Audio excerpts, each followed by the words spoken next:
daisy chains. Can't seem to recall my true given name. I see my footprints. Welcome to the social-engineer.org podcast number 64. And crickets. Ooh, silence, yeah. No Dave today. Dave is on a plane. 64. Thank you, Ping. 8 square. So Dave says, yes. Yeah, Dave's on a plane heading to some faraway place to do some mystical things. Actually, he's just heading out for work somewhere and he can't call. He says if he can gain access to the cockpit, he'll call us from the plane. That's problematic, yeah. But that could be problematic. It may be like a 5-second call where he's getting tased during the call. So, although I'd pay to hear that. It may be our most downloaded podcast ever. I think Dave should do that. So how are we doing this month, ladies? Fabulous. Heading into, December. Heading into 2015. My It's gosh. almost the end of the year. I really can't believe that. To tell you the Huge truth. year. Lots of changes for a lot of people. It's all a blur. It is. I mean, this is like no joke. 2014 is gone, and it just started. Well, I don't know what happened. as we get older, we become more time aware. Remember when we were babies, like when we were like 6, like 5 minutes was 5 hours. Yeah. Now 5 minutes was like, wait, that was... Right, so I must be ancient because I feel like the year went by in 5 minutes. Yes, we're all ancient. So I'm ancient. Being the most ancient one here, I can assure you that this year went in an eye blink. Yeah, It was but you see, very the thing fast. is, even when you and Ping are ancient, you're still going to look way better than me. So it doesn't matter. Us Asian girls, we're durable. Yeah, I mean, it doesn't Give it matter. that. You could be 150. I am 150. I thought so. I thought it was your 150th birthday. I knew that. This is why we hired you, because you know everything about security, because you actually helped start the security industry. You've seen it all. Yeah. When dinosaurs walked the earth. Yes. I remember Before we that. even had computers, Michelle was there. Hey, she has an abacus. I do, Actually, she probably does. I She do. does. I'll She bring does. it next time. The problem is Michelle's abacus probably has like 4 blades on each corner, and it can be used as some kind of mass weapon of destruction or something. Everything is a mass weapon of You destruction. see? Exactly. Hey, Ping, you know what? I got asked your Twitter handle because I'm always retweeting your pictures, which are awesome. And I laugh daily at your kill of the day from your dog who, like, I don't know, you must have a separate income just for dog toys. I do. Because, do. I cannot believe that dog has killed so many. So what is your Twitter handle? It's at Valkyrie, which is at VLKYRI. Okay. That's my Twitter handle. No one's going to be able to follow you because they can't even spell that. Well, they can if they take out all the vowels except for the last I. Okay, well, maybe that's why someone was asking me. Yeah. I'm like, Are they looking at Ping Look? Yeah. There's nothing there. Yeah, you know. And they're like, that's not the ones that Chris was talking about. So that would be interesting. Why are they looking at it on your website? I think don't know. Posted on the It's website on or bio. that's what I tell them. I said, have you gone to the .org? Go to the About page. There's a whole little thing about her there. You can actually click on it and go to her Twitter handle and click the little follow button. Have they used Google? I'm not sure if everyone who listens to this podcast knows how to use the internet, but I'm not sure. I think most do, though. But if not, you can go to social-engineer.org, go to the About Us page, scroll down to where you see Ping's little about her, and her Twitter handle. Her Twitter handle is right there. There, I must say it like a British person when I say Twitter handle in one sentence. My Twitter handle. Yes, thank you. So, what do we got going on, Michelle? Courses. Oh my goodness. Starting in February, we would love to see people in Orlando. Sunny Florida. Doesn't that sound nice? It does, in February, because right now we got a foot of snow the other day, and it's not even, it was like November. So I'm ready for February in Orlando right now. Yeah. We actually got snow in our area. There's still snow in my yard. Wait. What are the... Yeah, I have frost and snow on my roof. What are the exact dates? Okay. And Okay. I knew. You know why? we gotta get the Yes, February 23rd through the 27th. 4-day class. 5-day. Yes, it is one of our 5 days. 5-day class, and See, I stand corrected for the once. I stand corrected. Thank you, Chris. no problem. It happens once a year, and I think even last year it was in December, so it may be like the anniversary of Ping's wrongness once a year. So we're happy to have that event It's just happen. the end of year fatigue. It happens to the best of us. End of year fatigue. And then we have another one in May 11 through 15. Yes, Bristol, UK. Ooh, I love Bristol. Fingers and mash. Yes, Michelle will eat so much sausage and meat products in the UK that we will hurt the British economy. Yep, sausage and bacon with every meal. With every meal. That's her MO. It's actually not a lie, yeah. Yeah, not a lie. No. Everyone assumes that it is, but it's not. Do they even have vegetables there? They do, but usually they're covered in some kind of meat, something or other. That's what I heard. It's like, here's some beans with meat, and here's some sausage or some spinach with bacon, and it's lots of meat, which makes Michelle very, very happy. Yep, totally down with We should that. probably not bring Jessica there, ever. Oh, yeah. Yeah, she may die. Jessica's not a meat eater. We've got fish and chips there. Yeah, fish and chips. That's great. With sausage. Yeah, fish and chips with side of sausage. So that is February and May. And then, of course, we have Baltimore at the end of the year. We'll talk about that more as we get closer to that event. But that is October 5 through 9 in actually Columbia, Maryland, so right outside of Baltimore. Now, we do have some other exciting things happening. We are finishing up an OSI course, which will be a 2-day open source information course specifically geared towards how to use OSI as a social engineer. That's going to get launched. We'll have dates and locations for that soon. Wait. For those who don't listen to this podcast regularly, you should probably define OSI. Open source information. Thank you. I should do that. We use acronyms so much in this industry that sometimes you can say a whole sentence without saying a real word, and then you forget that people may not know what you're talking about. So thanks for making me do that. But we are finishing that up. There's been a large call for that to expand our open source information day in our 5-day course, and there was just nowhere to add more info. So we decided to break that day off and make a 2-day course out of it, and we have some really cool plans for it.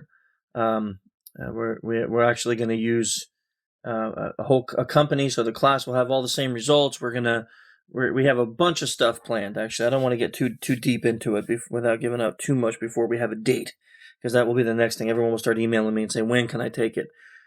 Which has already happened for a few that have heard it. So we'll be announcing that hopefully in the next month or so. By next month, we'll hopefully know some more. Yeah, so we have a new book coming out, if you can believe that. I know after I wrote my last one, I promised that I was going to be done writing for a little while. But Michelle made me do it. Mm-hmm. It was all Michelle's fault. Of course. Michelle and I are co-writing a book. And what do we call it again? Fishing Dark Waters. The offensive and defensive side of malicious emails. That sounds really dramatic. It does, especially when you say it like that. I think we should say it. Fishing Dark Waters. The offensive and defensive side of malicious emails. Yeah, we'll hire a voice actor for this. Yeah, I think that's good. We're going to get it on Audible, and then everyone can listen to it. It can be very dramatic. And you know what we should do, Ping, is we should have Michelle read the book. She will hate you all. Oh, but it'll be awesome. It will be awesome. Actually, we could both read the book. Well, anyway. Right, because there are different parts, so you have to use different voices. Yeah, there are. Yeah, we are co-authoring this book, and according to Amazon, it is out in April. So it is ready for pre-sale. So that probably means we should finish it. We should probably finish it since it's going to be out in April. I think we have to. And I've already been told by people who somehow refresh Amazon every 15 seconds that they've pre-ordered it. So I know that we have at least 4 or 5 books sold by now. That's ridiculous. So we do have to finish it. So we have to finish it because these poor people have put their credit cards into Amazon and saying, send me this book.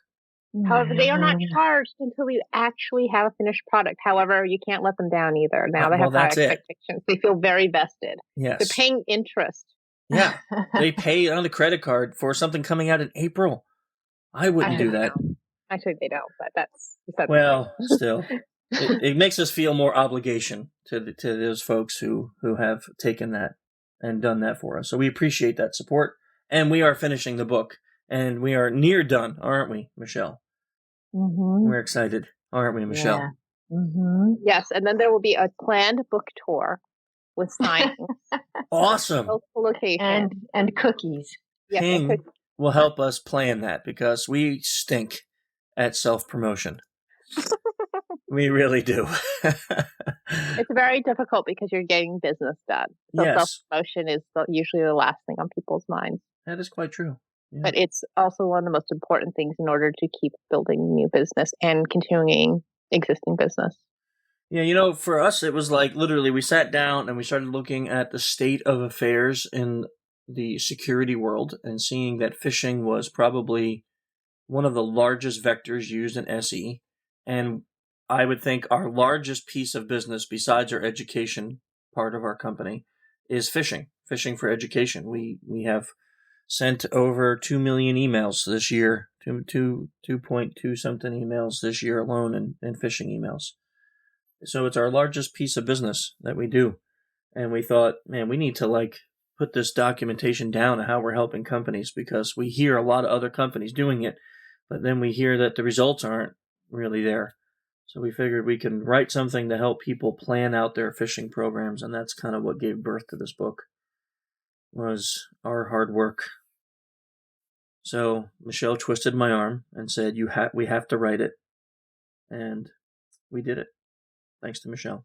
Awesome. Yep. Well done. Congratulations in advance. I'm the bad guy here. You're not the bad guy. Chris, there's so many things that Chris would not do if it were not for one of us females. That is actually 100% true. I mean, I can tell you about a conversation Chris and I had, 3 years ago at RSA? That was 100% true. And how that, I think, probably was a big game changer for him. Yeah. And even before that, you slapped me around multiple times when it came to my pricing structure. Changed everything. Yeah. And your demands with the clients and the expectations with your clients. Yes. Chris is super giving, and he is often taken advantage of, and I stopped that. Well, now Michelle has taken the reins and trying to stop it more because I continue to revert back to my old ways at times. And we have discussions about scope creep weekly. I like my clients. They're also my friends.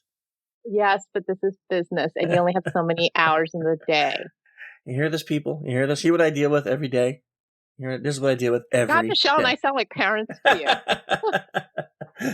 you. Oh, my Asian moms. Michelle is 150, so she can actually be my great-great-grandma. I could be everyone's great-great-grandma. That's true. That is true. So let's talk about our guest. I'm kind of excited about our guest. It's John Mcafee, and we have been talking for quite a while about getting John on the podcast. He's quite an interesting guy. He's got a lot of interesting stories that we're going to talk about. But one of the things that I really was fascinated about with John is how much writing and talking he does on the topic of social engineering. And he has a lot of vast experience in social engineering himself.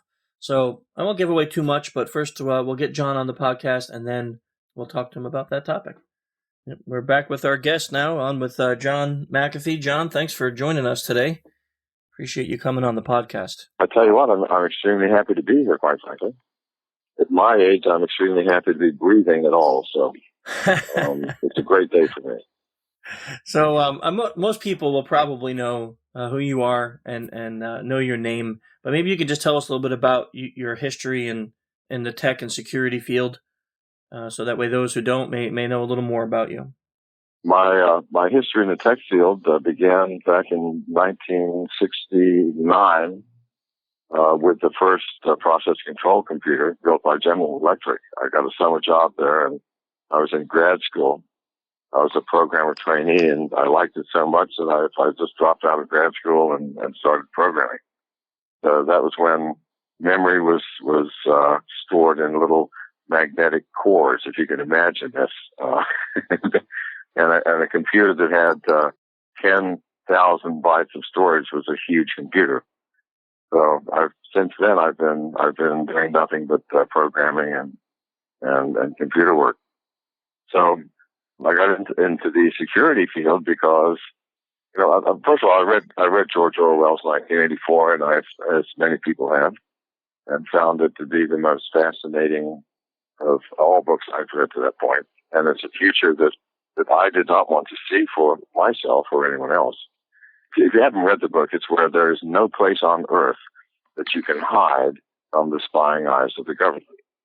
The only place this one man could write a private diary was in the tiny corner of the room where the television monitor, which is not just a monitor that showed you pictures, it was also something that monitored you, could not be seen. Should rename that to 2014, maybe. Right. So we have reached that point now. The world that is here is the world of 1984, only magnified many times. We're all carrying spy devices on us. We don't know it, but we are. We download applications freely because they make our life more easy to control. We don't have to remember so many things. It's a very, very strange world of people finding out where we are, who we're with, why we're with them. It's very strange. And I don't like that world. It's okay if it's just they're trying to sell me a pair of socks or some new shoelaces or a brand new truck. But it's not okay when it reaches the hands of people that do not have our best interest in heart. And anybody can buy the software. Anybody can download the software.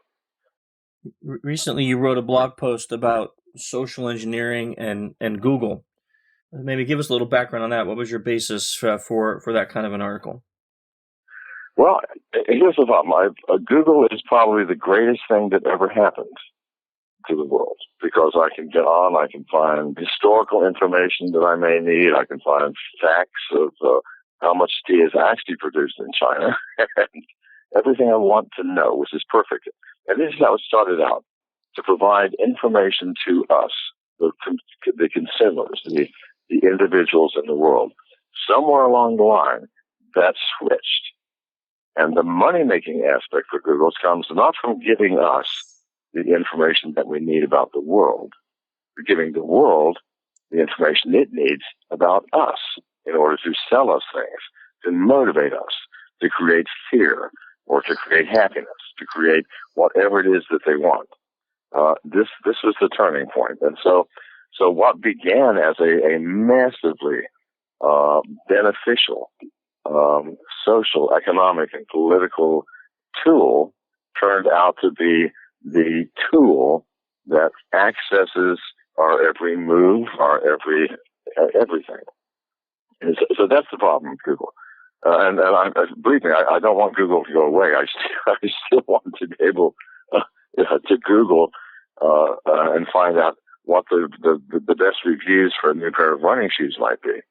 But at the same time, Google has become so all-powerful, especially in the mobile operating world, where Chrome, which not Chrome, but Android, which is owned by Google, is now the tool that accesses every aspect of our life.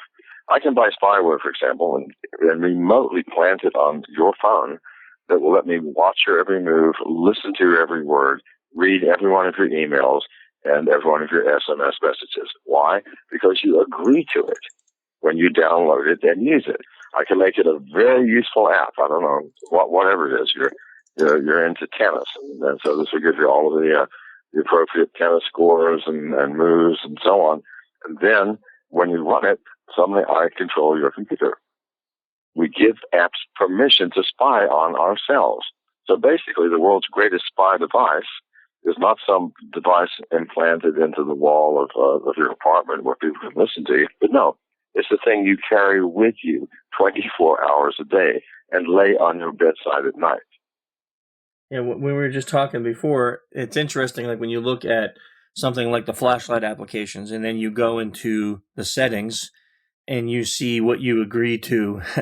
Hopefully you did that before you installed it, but it's asking for permissions to access, and it's like your GPS location, your contacts, your calendar, your email. Absolutely. Like, why does a flashlight application need access to my contacts and my GPS data? And your microphone and camera. Right. Why? Okay. So you have to ask it, but we don't. Here's the thing. We're so excited to get a free app that solves one of our problems that we don't even bother to look. 99% of people, for example, do you read every single permission on every app that you've downloaded? I am one of those weird people that I do on my phone, but you would. But I wasn't that way. I wasn't that way always. And in the past, I would download apps and just start installing things, and then my phone starts acting freaky. And I remember those days. And then, when I learned better and going in and looking and going, what the heck? Why would that kind of an app need access to all of these things? And then when you try to uninstall it, all of a sudden it's like there's little remnants of those files. Right, you cannot uninstall it. Right. And even if it says it's uninstalled, it's not really. Many of these apps, like the worst kind of malware, when you power the phone off, remember, power off on a smartphone is a software. It's not a hardware switch, okay? So they go in and there's power off. Okay, so at this point, we turn the screen blank, we do whatever, and it does that.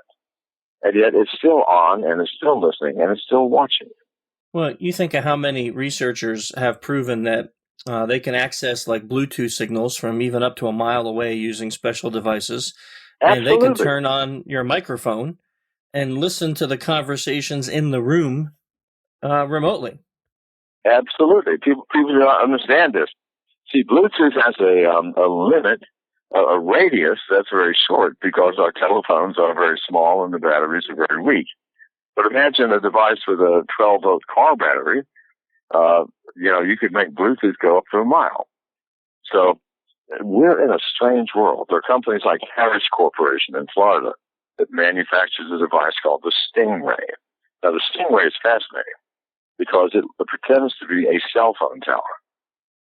What it will do is it will relay everything that it's not interested in, but it will send back what it wants to send back. For example, if you connect up to your cell phone tower, the first thing that happens is a new version of Android is available. Check yes to update. And once you have done that, their operating system is in your phone, and everything is under their control. You can call 911 from your phone. It goes first to the closest cell phone tower, which is in a van right outside your house. The first thing they do is connect you to an operator that says 911, what's your emergency? But it's not the police. It can be anybody in the world. We are in a strange world of universal deception. I can buy devices that mask my phone number. I can actually call your phone from any number you choose. In fact, after this broadcast, I can prove it to you. But if you give me your cell phone number and who you would like to be called, I can call you from that number immediately. And that software is free. It is free. But as we know, nothing is free. To get that free software, you must allow them to access every intimate detail of your life. The emails that you may have sent to your lover or to your wife, the sound advice you gave to your children on graduation, whatever. This is the world we live in. We have no privacy. And if we don't take it back soon, then we're in 1984 by a factor of 10. I mean, how did you get experience in SE? Because, this is something we talk about all the time. Obviously, we do this for a living. We educate people. We research these things. Where did your experience come from with social engineering? Okay, well, when I graduated from the school, they did not even have a programming course or a computer science course because there was no computer science. IBM had just come out with the first mainframe computer, which was far less powerful than the remote phone that you have, the remote device you have now. And there were no courses. I learned through practical experiences. I learned programming by starting at General Electric and then moving to UNIVAC, which probably no one has even heard of, but it was one of the top 3 computer manufacturers in the early 70s. I worked at Lockheed. So, in my travels, I became really interested in what the potential for electronic communication and processing might be. And I saw this, what's happening today, as the ultimate risk. And my worst dreams have come true. So I very early on realized that in order to make any sense of and to have any privacy, we had to step outside the electronic world and get back to the human world, which is constant. And we all have greed, fear, anger. We all envy. We all have suspicions. We have hopes. We have dreams. We are a common race. That will not change for thousands of years. Anger will not change. Greed will not change. So this is a constant. I like constants. I like things that we can create formulas and paradigms for that are not going to change every 3 months like they do in the world of electronics, the world of computing. Yeah, this makes sense. So I early on went, if there's going to be any value to science in this world of changing technology, it has to be based on something which is fundamentally unchanging, and that is human nature. You might say people change. Well, perhaps. Maybe they do. But even when they change, they still have greed and fear. They still have jealousies and anger. And these are the things that formulas can be based upon that will last. So that's why I was working for NASA, the Institute for Space Studies in New York City. That was my most fun job, by the way, when I started observing my fellow programmers and my managers, the people who worked for me, the deli operator on the street, and the hot dog vendor, the elevator person, everyone, and realized that huge power could be obtained by understanding the network of relationships and the strings that are attached to all of this human morass that we live in. That's where it began, and it's been my lifelong science since. People remember me as the maker of Mcafee antivirus software. And by the way, that was an experiment in social engineering of the highest degree. Or they remember me for various and sundry of checkpoint software. However, I will remember me as a formulator of human engineering principles and techniques for manipulating, understanding, and controlling this network of interfaces. Yeah, I kind of chuckled at your blog post about your guide to uninstalling Mcafee antivirus. I just thought that was a kind of unique one coming from you. I think that was a result of all the emails and comments. I was in the press a lot during that time, and everybody said, "Well, I don't know anything about him. I don't know whether he murdered that guy in Belize or did what." So I got tired of hearing this and seeing these comments and getting these emails. So I finally did the video to say, "Look, I have been involved in that company for almost 20 years. Please give me a break." Because when I ran that company, you have to believe me, that software was the finest on the planet. We never had complaints. It was smooth, it was slick, it was unobtrusive, and it worked. So I did the video because I wanted to answer the complaints I was getting. Now, I want to ask you about Belize, but I want to cover something real quick. Because, of course, we agree with everything you said here about the human nature and how it's played upon by malicious attackers. And it seems like common sense to us, to people like you, people in the industry. What's your opinion on why, though, it seems to be so far from companies' desires in training their employees? It's like the last thing that they do. You know, we mandate PCI compliance, we mandate GLBA compliance, but there's no mandated or education or infrastructure for social engineering testing, which seems to be the vector that always works and that is the easiest and that all attackers are using now. What's your opinion? Why is it that way? Well, I think it's because any new science is disrespected. For example, when the world was flat, that is before we discovered that it was in fact a sphere, anything that related to the Earth revolving around the sun rather than the sun revolving around the Earth was poo-poo. At some point, there was this transition period where people go, well, gee, I don't really know. I mean, maybe the Earth is kind of round. Ships do tend to, on the horizon, tend to look like they're dropping off the end of the Earth, and maybe it's because it's a round ball. At that point, we have this with the old school holding sway. It's the same thing now in corporations. There are two things in the corporate world which must come up to date rapidly. Number one, computer security. Everyone is worried about encryption and saving a central database where anybody can buy a $3 piece of software and watch what's happening when your interaction to your company's main computer center. They're missing mobile devices as the absolute risk. And number two, the human engineering, the social engineering aspect is, I haven't heard about it. I don't know what it is. It can't be very important. So education needs to take place first. We have to understand, A, we have a problem. We have to accept that we have a problem.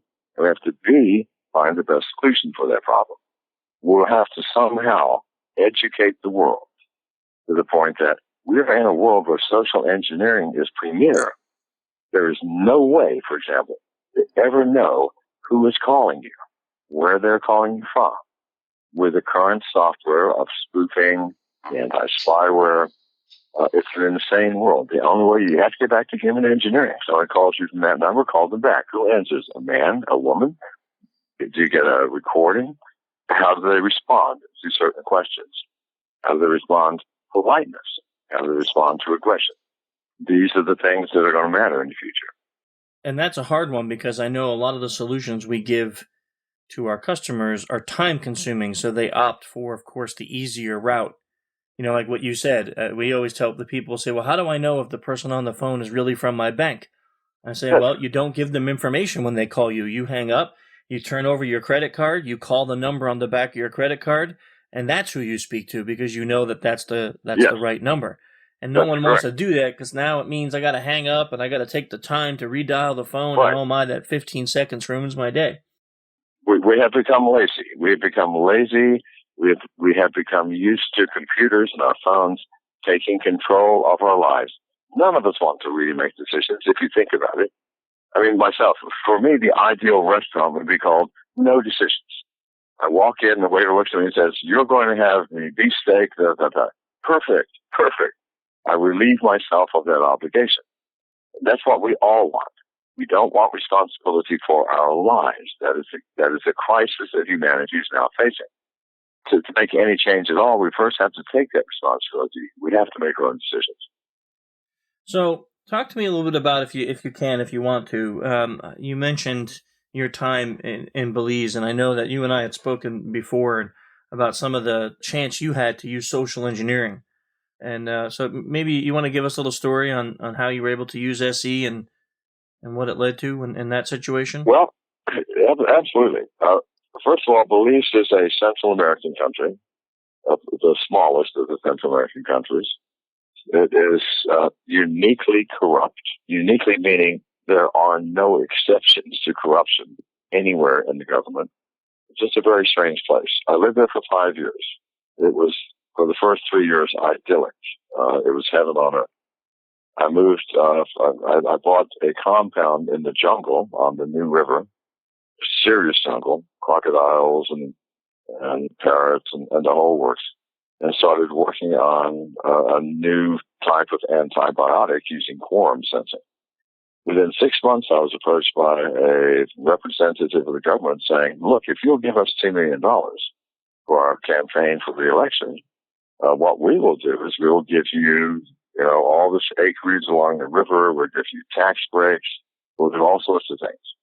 I was 66 years old at the time. I didn't need any more land. I didn't need anything. I said, really, I thank you very much, but no. A week later, 42 armed soldiers from the gang suppression unit stormed my property, shot my dog in front of my eyes, destroyed $500,000 worth of my property, and then left. The next day, the representative comes back and says, oh, my Lord, I am so sorry for that mistake. That was so horrible. that was so hard. We are so sorry. Have you reconsidered your donation? And I said, get the F off my property now. Then I went to the international press, and the rest is kind of history. But what I was trying to do was get absolute proof that they had set me up, that this entire thing was set up to force me into giving a donation. I gave a whole bunch of computers away to very low-level officials in the Belizean government. There's people who would normally be friends of mine, and on them all I put keystroke logging software, which reported back to me.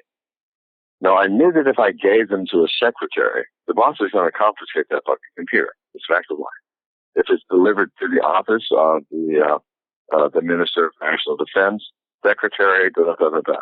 Okay, so the secretary would get the computer, but in fact, the Minister of National Defense got the computer. They said, well, no, wait, this is to the National Defense. You're just a secretary. You're just the address. Give me the computer. And so in 90% of the cases, those computers got into the hands of the men that I wanted.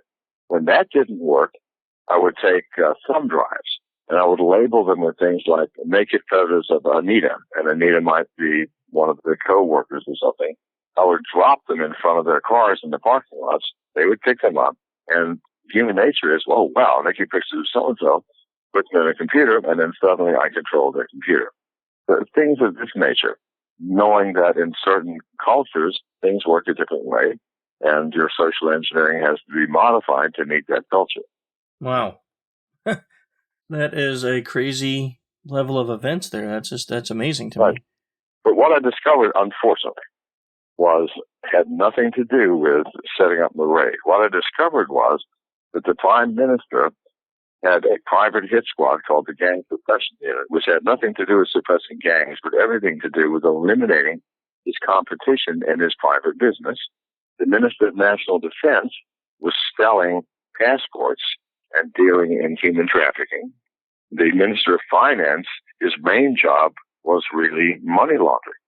It's like every minister had their own crap thing, and drugs were everywhere. And so when that happened, here's the problem with social engineering. It works both ways. I mean, once you get found out, the order of human emotions and reaction takes place. They found out that I had been listening to and watching and recording everything that they'd been saying.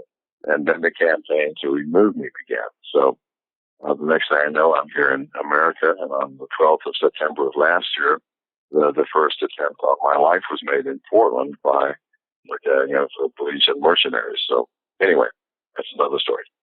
John, I have a quick question. What were you hoping to do with the information that you were gathering? What I was hoping to do was to clear my name. That they said, well, we had word that you were manufacturing methamphetamine in your lab. Well, it was an antibiotics lab, okay? And I wouldn't even know how to manufacture meth. And I was just trying, because people say, well, why would they raid his property if he was not a drug manufacturer? Well, first of all, no American, no gringo would be crazy enough to try to go down to Central America to manufacture meth, where it's controlled by the Sinaloa cartel. No one would do that. But I wanted to clear my name. I wanted to get some proof that some minister somewhere in spite forced me into giving them a donation. Unfortunately, what I found out was totally something else. That something else is what got me into trouble. And I leaked some of that information. I leaked a few recordings. I leaked information about the Prime Minister ordering the murder of Arthur Young back in 2013 and 2012. A number of things which made me public enemy number one. So, John, I think it's interesting after all this time, obviously came up in technology, but really what you're saying is that you have gone back to sort of human-based information gathering and human-based interactions in order to sort of protect yourself and protect those around you and to clear your name. Well, there is no other way to do it. If you look at the technology available to the average citizen, I mean, anybody who can afford to spend $25 and can equip their own mobile device with all the spoofing software to make them appear to be anyone. There are relaying systems that cannot be traced. And they're cheap. For $7.95 a month, I can relay myself through a control center and choose whatever number I like, and they will go ahead and make that happen. so that even the police would have to get a court order to find out who it was that called them. We're living in a bizarre world, so the only defense against it is the human defense. Absolutely, the fact that I agree. the unchanging will remain unchanged. And there is where we can create our science. So would you say then that over time this has changed your view on technology, or would you say that this has sort of created a different paradigm for you, or were you always sort of, were you always headed in this direction? Well, my paradigm has definitely changed. And by the way, technology is necessary. If we stop creating, if we stop inventing, we will stagnate. The problem is that the technology is changing so rapidly that the human mind can no longer comprehend the implications until the implications actually occur. And we go, oh my God, how did that happen? Oh, I don't want that. We have to have technology. I would like to see us build bases on the moon and travel to Mars and invent faster than light travel. I'm a Star Wars fan. So I would like to see this happen, but at the same time, we have not placed the safeguards necessary to allow human conditions, that is, the condition of privacy, which is a choice, by the way. We choose to give information depending on who we are with. When we first meet someone, we don't tell them our intimate sexual affairs, but after knowing them for 3 or 4 years and that they're the same sex and we're having a drink at a bar, and we start talking about things. It's a choice that is necessary to maintain sanity within our society. So technology has to have safeguards built into it so that the technology itself does not destroy the technical creator. And really, we have to kind of get back down to basics to get back to sort of human interactions and what motivates people and what influences people. And I agree. I think we get past that, or we look beyond that when we start to rely too heavily on technology. I'm sorry, I didn't understand the question, man. Oh, no, I was just agreeing with you in that I think we really do need to get back to basics. And I think that is something that we lose sight of when we are relying very heavily on technology and making assumptions about what it can and cannot do, or what it does and does not do. As you said, privacy is a choice. What was interesting and what Michelle is saying is that we kind of preach the same thing. In the fact that, we agree technology is needed, but we unfortunately see too many companies think that technology can save them from every type of attack. So, yes. They'll buy firewalls and plugins and IDS and IPS systems, and they'll put them all on their network, and then they'll put a nice little sticker on their website that says hacker safe, and everyone thinks, everyone thinks that they're fine. No, it will not save us. It will not save us. It will not save us because the weak link in this entire system is ourselves. Secretaries fall in love, and so do managers of data centers. We become susceptible to all the weaknesses that humanity possesses. And these weaknesses now are the things that hackers no longer use technology. I mean, why bother trying to find out a password through technical means where we can just date the secretary and say, I'd like to call you at work. What's your password? I mean, it's insane. It's totally insane. We have such a high regard of ourselves as individuals that we ignore our weaknesses. We do, all of us. But that has filtered and overflown into the world of technology. We're technically absolutely secure. But from people's standpoint, no, we're more insecure. Yeah, I agree. I agree 100%. So we kind of focus on the fact that education and real life audits, there's no way that anyone can, if they claim it, they're full of it, but there's no one that can claim to be 100% that they're going to be able to fix you. But that starting to fix it, starting to be educated about it involves not just CBTs, but real life education and real world penetration testing from a social engineering angle. Do you have other things, or do you disagree with that, or do you have other things that you add to that list that say, here's how we can help start to fix this problem? I think education has to be number one. First, if you do not know you have a problem, you have no interest in fixing it, do you? So the first thing to do is to show people they have a problem. And that can be done in any number of ways. My good friend Eddie Mize, one of the founders of DEF CON, his job is going into corporations and trying to break their defenses.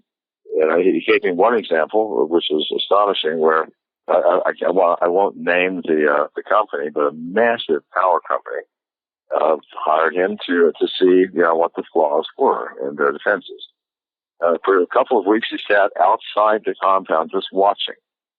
He noticed that every Thursday, 5 or 6 trucks full with gardeners just went through the gate, just waved on through. They had no badges, they had nothing. They had old trucks, they had gardening gear. So first thing he did was acquire such a truck and dress up in that fashion with his buddies and got waved on through. So now he's in the first defense. Second, he's also a master lockpicker, and this, by the way, is a human engineering quality. If you can't pick locks and you're trying to find something out, then you need to take a lockpicking course. He got through all the levels. The final level, he and his buddy were at the outside of the control room trying to pick the lock when a security guard came through. He stood up and said, "Thank God you're here. Lost our keys. Will you let us in, please?" And the guard just opened the door for them. He went in, he took photographs of everything to prove that he had been in there, went back, went to management, and gave the report. Now, Eddie is a very, very kind and gracious person. In his contract, the company has to sign the fact that they will fire no one. Because really, if you have a problem in your organization, it's not the person doing the work, it's you. So that's the first thing, to prove there's a problem. And you can do that, and in today's world, it's easier than anything. I could walk into a corporation and say, you have a problem, and I can prove it by giving you a folder with every private email you send for the next 2 weeks. And I promise you, no one will read any of these emails that can be printed out, put in a folder, and given to you. Anybody can do that. $10 is all it would cost me. $10 to read every single email you've ever sent from the day we start. This is the world we live in, and people don't understand that this is a possibility and this is happening. No, we're all hacked all the time. We're all watched all the time. If you've downloaded a free piece of software, your microphone is turned on and is listening to you. This is the reality, and people need to be aware of that reality, and education is number one.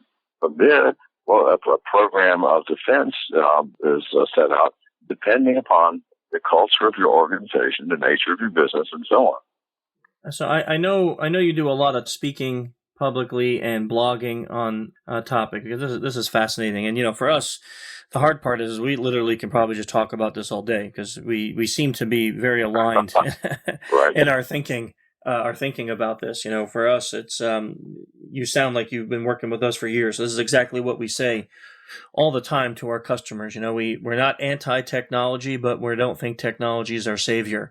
And we realize that too many companies don't do testing or auditing on social engineering vectors because, again, like you just said, they don't even know it's a problem. They don't believe it's a problem. Right. They're kind of like an ostrich, their head is in the sand, and they think that they're protected by this perimeter of tech, and they don't even want to look at it until something horrible occurs. The Home Depots, the Targets, when these things occur, then all of a sudden they're going, "Oh my, we need to quickly test this." By then it's too late. It's like closing the barn door after the cows have left.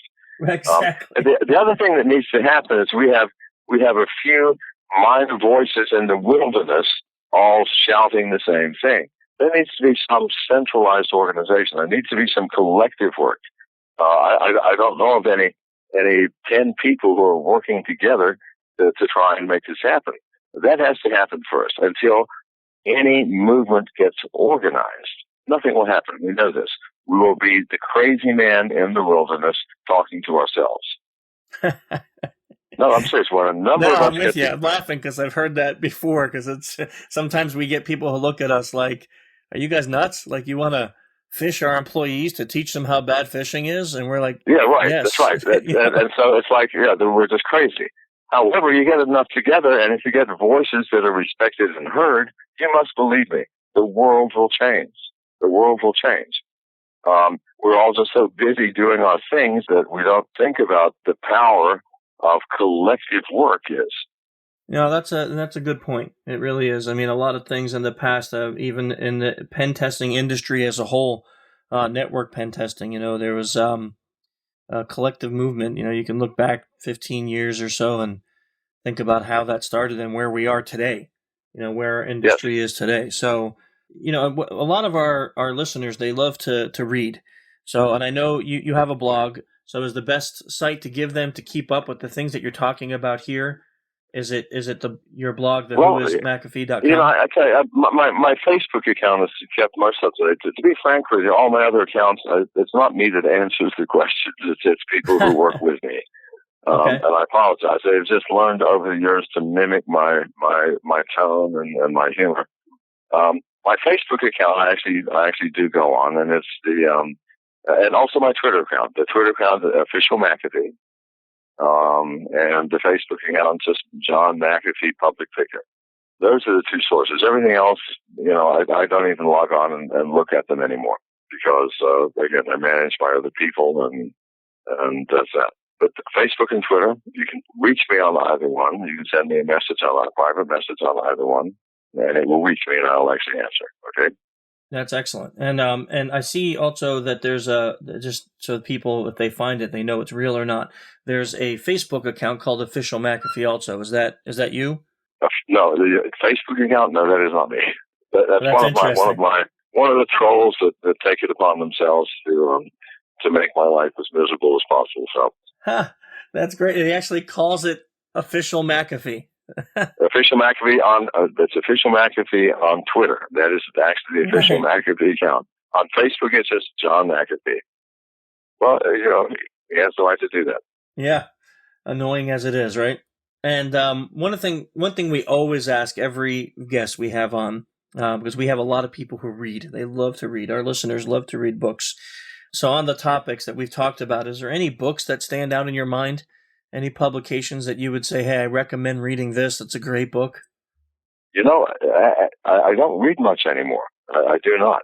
I do know that I have published a number of things. You can go to one of my greatest social engineering work. I wrote a traveler's guide to Central America, and it's available on my blog, where it tells how the system works and how to work with that system. That was my greatest social engineering triumph for the past 5 years. Unfortunately, it's only read by people who deal in drugs because they use it to make sure they get their drugs across borders. But I would recommend that highly. The Traveler's Guide to Central America, slightly humorous, but absolutely true in terms of how we deal with things. This is definitely social engineering. For example, if you're traveling in Central America and you get stopped by the police, they have checkpoints everywhere. The reason they have these checkpoints is the police get paid $2 a day and they can't survive on it. So you get these checkpoints and they give you fines. The further you get from a metropolitan area, the larger your fines are going to be. It's a matter of economics. If you're stopping 2,000 cars a day, well, 50 cents will get you by. If you're only stopping 5 cars a day, well, you're in deep trouble. And it explains the nature of culture and how to work with it within the culture that you're in. And John, clearly you're a fan of 1984, as am I. So we can recommend that book for sure. Yeah, it's not actually a book. It's just a long essay. Not a book. This was a fascinating conversation for us, especially because it's not just that you have these thoughts and ideas and you're preaching the same thing we are, but you have actual real life experience in applying some of this. I do. There's no use in learning something if you can't apply it. I agree. And I think that's why I'm in so much trouble, because I apply the things I've learned and apply them well. But yeah, the problem is education. Number one, we must educate it. We got to coordinate. We have to collect. We have to have a collective of voices that speak far louder. 10 voices speaking together speak far louder than 10 voices speaking individually. Yeah, no, I agree with that 100% too. All right. John, I really appreciate your time coming on today. I know it took us a while to plan this, and I appreciate you asking me to be on, and we should talk sometime about. We are two voices, and maybe there's some way that we can collaborate. I'm actually agreeing with you there. We have a lot of very, very similar thoughts, especially when it comes to the human aspect and how we need to try to help fix it. We definitely should have some more offline conversations about how we can do that. All right. I'd love to. Thank you very much. Yeah, enjoy your day, and thanks again, and we'll talk to you soon. Okay, well, that was John Mcafee. That was a fascinating conversation, in my opinion. Yeah, absolutely. He's got lots of great things to say and a very good message for the security community. Yeah. Yeah. Yeah, it's kind of interesting when you meet people who are invested in understanding human-based security, how similar we all sound. Yeah, I'm a little disappointed we didn't have anything to argue about. Yeah.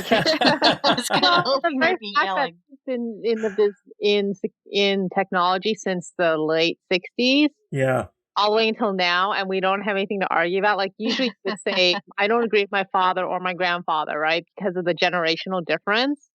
But that's not the case here. No, he's completely adapted to everything. I mean, that's just amazing to me. He's completely adapted throughout the years to the changing tides in security. Yeah, and he's almost as old as me. I mean, go figure. I mean, he's half your age. He's not 150. You're not 150, so he is a little younger than you. But I really enjoyed it because too many times you hear, especially I was laughing a little bit just to back up and say when I read his blog post on how to install the antivirus that he made. I thought that was hilarious because I kind of expected him to come on and he would have some technological solutions to some of the human problems, which is something that we always talk about and we do disagree on heavily, but he doesn't. He agrees that it's education-based and making people aware that there is a problem. So, very fascinating. It's kind of funny how that guy took his Twitter account, which is twitter.com/official Mcafee, Mcafee. And that is his official Twitter account, but his official Facebook account is not official Mcafee. Facebook.com/official. That's not the right one. So I'd say just go to the Twitter account if you want to follow him. And he has a website link there, whoismcafee.com, and you can click on that and see what he has going on there and read some of his blog posts and then find his actual Facebook page and things to that effect. So, well, ladies, I am all out of words to speak. I have other things to say, but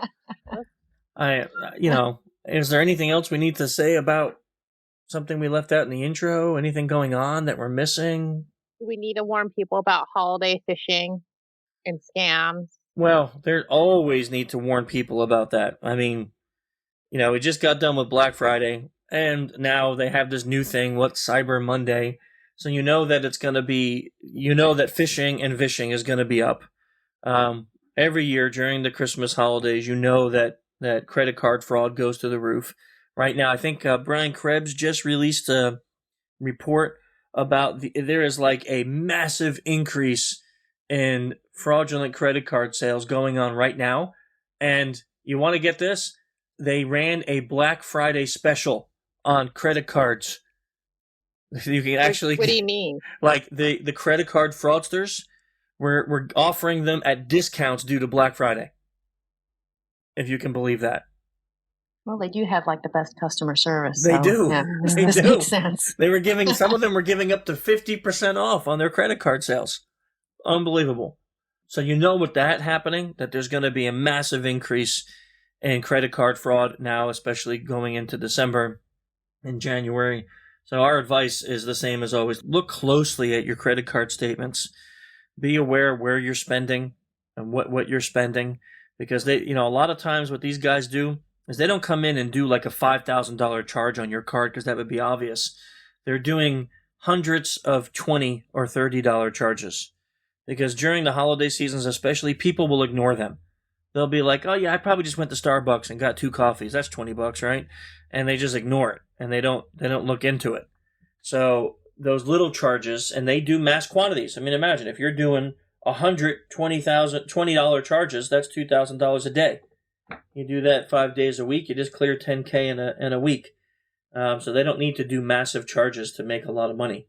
So you'll see more and more of these. So be cautious. Look at your credit card statements. Know what you're looking at. Know where you spent your money, and be vigilant and not giving your information out over the phone to people who call you. Make sure you call them, so you know who's on the other end of that line. Okay, I guess that's about it. We'll wrap it up. If you want to check us out, you have our IRC page, of course, irc.freenode.net, channel social-engineer. Our Twitter accounts is Human Hacker, and our corporate Twitter account is SOC Engineer Inc. You have our websites, social-engineer.org and social-engineer.com. If you want to see us in person, especially Michelle's wonderful smiling face, you can come to the Orlando course in February.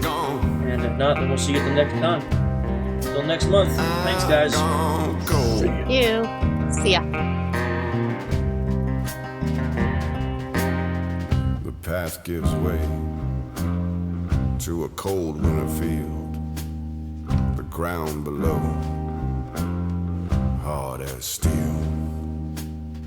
Beyond the hill, a distant song, but that hill keeps going on and on. My heart is gone.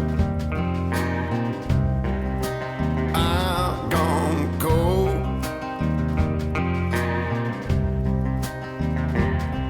My heart is gone. I'm gone cold.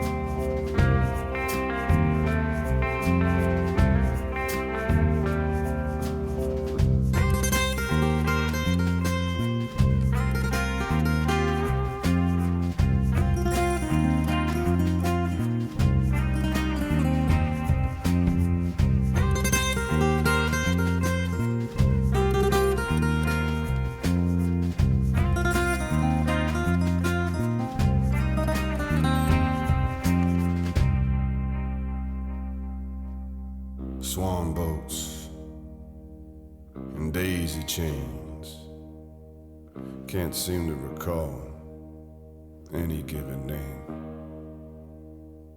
I see the footprints, how they come, how they go. Was that only a moment or many years ago? My heart is gone.